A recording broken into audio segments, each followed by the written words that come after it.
Explain the nature of the kind of campaign you're going to run. You've called it, you would be a referendum president. What does that mean? Right. So this issue, we know from polling a million different sources that if we had a referendum on this issue, there's no doubt we would win. This issue being? The corruption of this political system. The fact that... Because of big money. Because of big money, all sorts of ways in which we've defiled the basic commitment of a representative democracy, which is equal citizens. We don't have equal citizens anymore in any sense.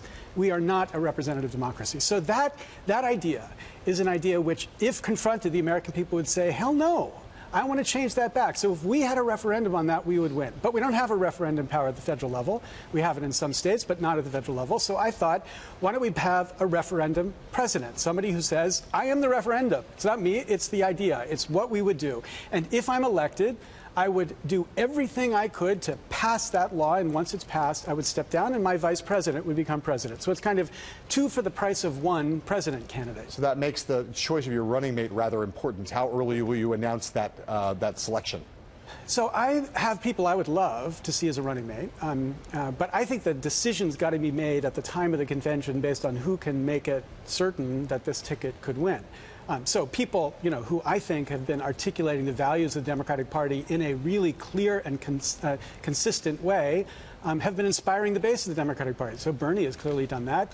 Elizabeth Warren has clearly done that. These are the kinds of people, I think, who could rally the party enough to actually win, and win with a mandate enough to do the thing that you have told me since the beginning of the time I've known you is impossible, which is to take on the power in Washington, this corrupted power, and actually reform it. How do you explain now your love affair with Barack Obama when he was doing the very thing that you find so corrupting and so immoral? I don't see anything wrong with living by the rules of the game in order to get to office to change the rules of the game. Yes. Right? I don't believe in unilateral disarmament, but I believed in Barack Obama. I was excited about Barack Obama because he went all across the country talking about the corrupting influence of money inside the system. The lobbyists were the problem in the system. If we don't change the way Washington works, then none of the reforms will matter for the rest of it. And he was right about that. But the problem is, when he got to Washington, I imagine there was a conversation with Rahm Emanuel where he said, look, I want to take on this corrupt system. And Rahm's like, that is not going to happen. I've talked to Heilemann. Heilemann says it can't happen. So this is not going to happen. Let's get on to the other issues. And so he gave up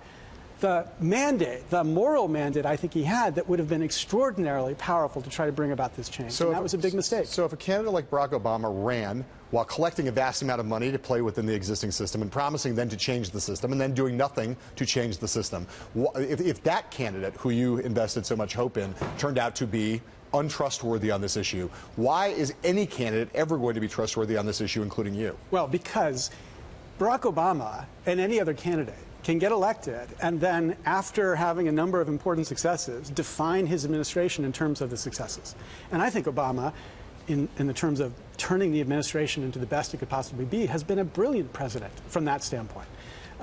But I will only succeed if I succeed. There's nothing else to measure me against except whether I got this legislation passed in a speedy time to make it so that, in fact, this is a referendum presidency. So there's no, there's no wiggle room for me. It's not like I can say, yeah, but I pardoned a bunch of people, or I went to Afghanistan as a president. It's this or nothing. Let me ask you this question, totally practical question. If you qualify for the Democratic debates and you find yourself on stage with Martin O'Malley and maybe Jim Webb and certainly Bernie Sanders and Hillary Clinton, your tactic will be what? You will turn every single question into a question about this, or will you debate the policy towards Iran, debate policy about health care? Will you become a sufficient expert on that wide array of policy areas that you will take on those issues and develop a full-blown platform? Wait, you know I'm an expert in all those issues, yeah, right? Okay, fair enough. Yeah. No, but absolutely, I have to take on those issues in the debate on the substance. You'll be a full-spectrum Democratic candidate. Absolutely. But the point is, it's incredibly important to tie every one of those issues back to this equality point. Now, some of them are just outside of the scope.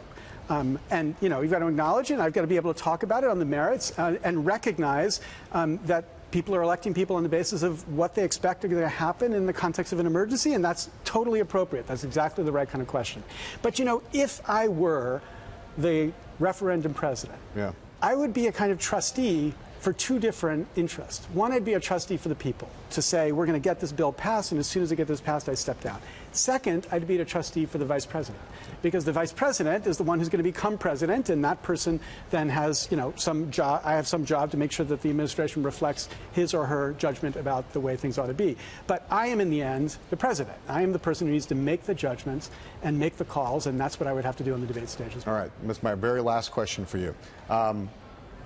I believe many people who are your friends and your foes will describe this endeavor with one word: Quixotic.